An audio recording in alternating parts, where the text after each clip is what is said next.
absolute power has limits, and in terror-enabling state Pakistan, its most powerful army chief may have just hit one.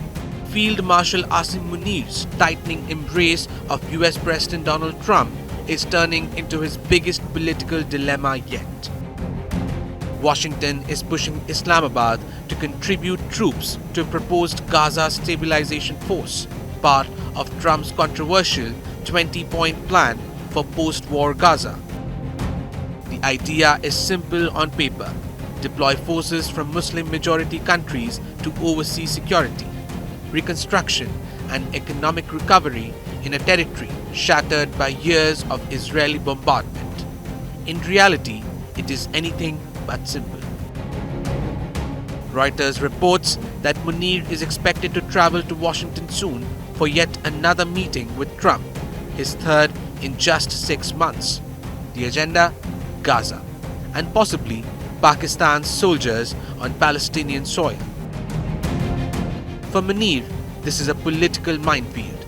His outreach to Trump has been deliberate. After years of mistrust between Washington and Islamabad, Munir rebuilt ties quickly.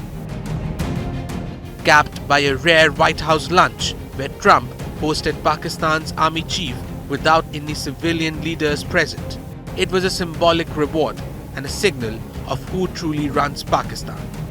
But that closeness now comes with a price. Trump wants results, and analysts say refusing Washington may come at a cost. If the Pakistanis decline to be a part of this mission, then that might disappoint Trump, and that could be a problem for Pakistan, given that it's very clear that Asim Munir, not just Asim Munir, but I'd say the civilian and military leadership on the whole, are very keen for the U.S. to invest in Pakistan and to provide security assistance, which has largely been suspended for some time.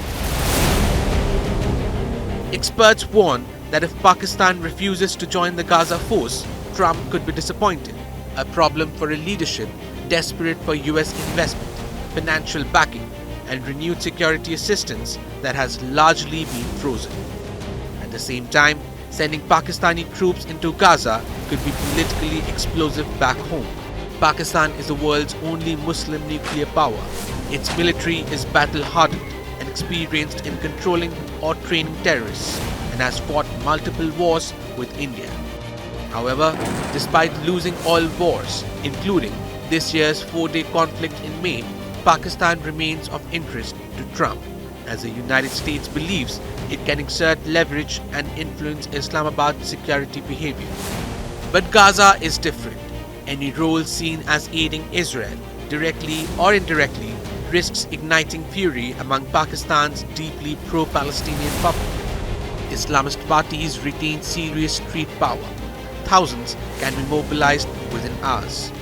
One hardline anti-Israel group was banned only months ago, its leaders jailed and assets seized, yet its ideology remains alive. Add to that supporters of jailed former Prime Minister Imran Khan, many of whom already see Munir as the face of authoritarian overreach. That risk, analysts warn, should not be underestimated.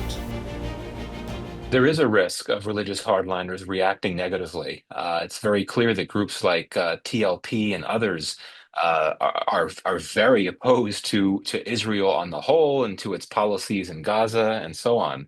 So if Asim Munir deploys troops to Gaza, it'll be very clear to these religious hardliners that this means a level of engagement with Israel.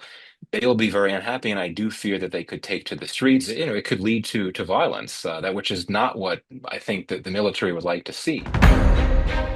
Munir now heads not just the army, but effectively the entire defense apparatus. His term runs until 2030. He holds the lifelong title of Field Marshal, and under recent constitutional changes, he enjoys immunity from criminal prosecution. Analysts describe this as unprecedented, unbridled power. Power, some argue, unseen in Pakistan's history. We've seen what I would argue to be unprecedented changes to Pakistan's constitution that have resulted in what could best be described as the unbridled power of Asim Munir. And I think that it would be hard to imagine any time in Pakistan's history when you had an individual leader, an individual military leader with this type of clout. Yet, even absolute power has limits. Pakistani officials have tried to hedge. Foreign Minister Ishaq Dar has said Pakistan could consider peacekeeping, but disarming Hamas is not Pakistan's job. That distinction may not satisfy Washington. So Munir is stuck. Say yes to Trump and risk unrest at home. Say no and jeopardize his carefully rebuilt relationship with Washington.